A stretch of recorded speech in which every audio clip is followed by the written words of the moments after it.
love using this Aeropress because when I use it, my coffee tastes much better, it's fresh, and it's also hotter compared to the coffee you make in a coffee maker. So I'm gonna show you step by step how I use it. Now here are all the pieces. The only difference from the original packaging is that I use this metal filter instead of the paper ones, because this one obviously you can use over and over again. The paper you would have to get a new one every time, so this is just so much more convenient.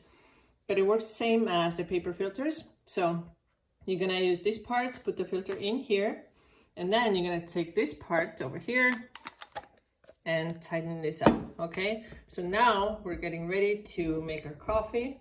So what I'm gonna do next is I'm gonna put this on my cup, like that, okay? And then obviously I'm gonna put the coffee in there, like that. And then I'm gonna pour the water.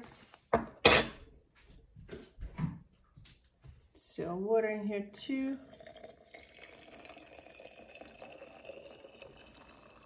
All right, about this much.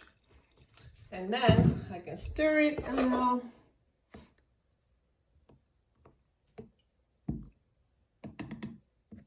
And then finally, last part is we're gonna use this to press everything down. So I'm gonna shift this a little more, one more time. So I'm gonna press it down like this, all the way down. All right, here we go. And now I have my cup of coffee right here. Super easy to use, definitely recommend.